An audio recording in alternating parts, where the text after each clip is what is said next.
Today we are going to see about complex number. In this chapter, today's session is I to the powers and converting a complex number which is in the rectangular model into a polar model. First, let us try to understand about I to the powers. For that, we are going to do a problem.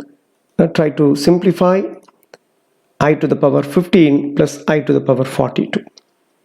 How to simplify this problem? We have only one clue, that is I square is equal to minus 1.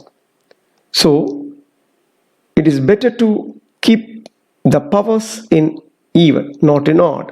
So let us try to convert the odd power into even power by splitting it.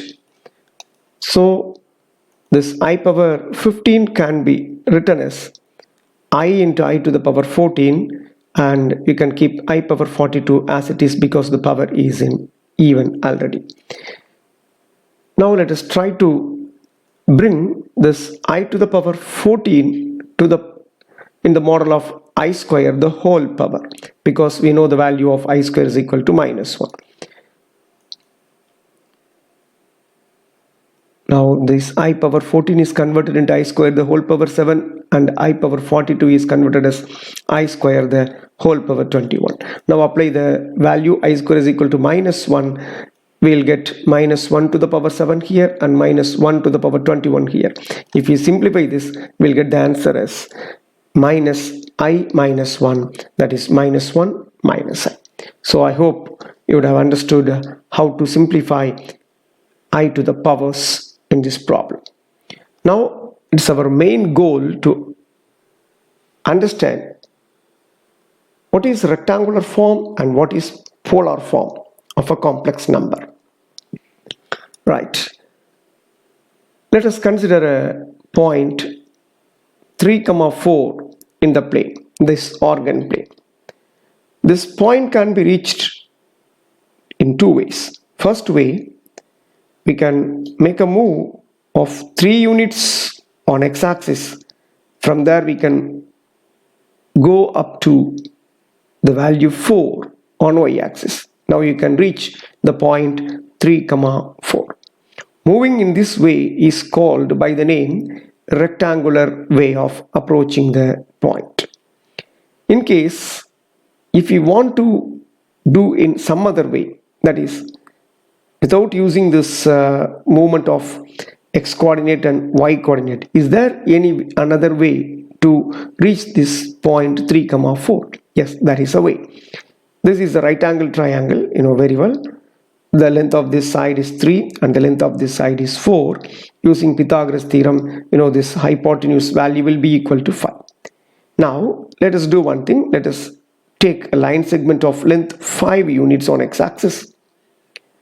From here, using the line segment, let us try to increase the angle little by little. Finally, in a particular time, we are able to reach the point 3, 4 when the angle is 53 degrees approximately, that is 53.13. So now again we are able to reach the point 3, 4 in another way. We are not moving on x-axis, we are not moving on y-axis, but we are doing in another methodology, that is by rotating a line segment of a particular length to a particular angle. This is the another way. This way is called by the name polar way.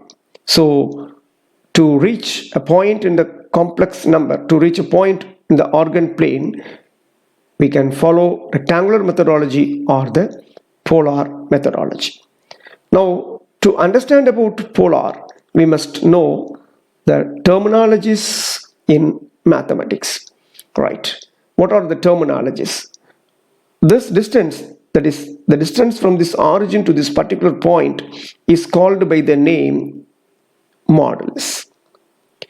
And angle made by this line with x-axis is called by the name argument, that is denoted by theta, and the modulus is denoted by r.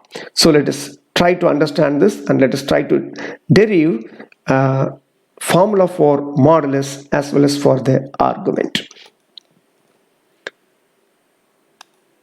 Let us consider a complex number z is equal to x plus iy. Let us try to plot this on the organ plane. So this is real axis, this is imaginary axis, this is your origin, and this is the point z is equal to x plus iy. So if this is real value, this is your real value, so it will be on x-axis.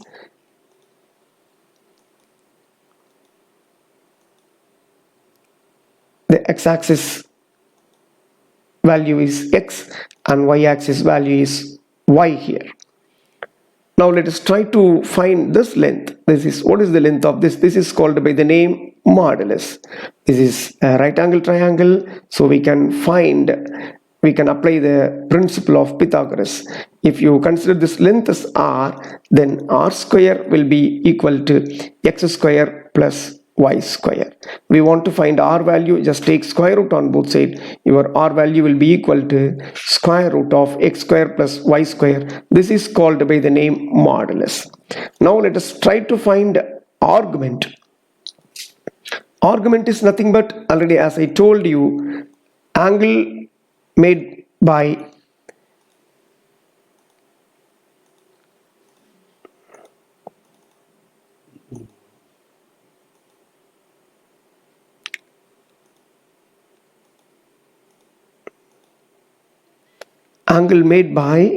this line with x-axis is called by the name argument. This is our opposite side, this is our adjacent side. These two sides value we know, so we can apply the formula tan theta, because tan theta is a formula which is connecting opposite side and adjacent side. So tan theta is equal to opposite side by adjacent side. For opposite side we can write y, and for adjacent side we can write x. So theta will be equal to tan inverse of y by x. So this is a very important thing. So modulus is nothing but distance from origin to this particular point. It is represented by modulus of z, that is equal to root of x square plus y square, and the argument is nothing but angle made by this line with x-axis, that is represented by theta. Its formula is tan inverse of y by x. Keep this thing in your mind and let us try to do the next part.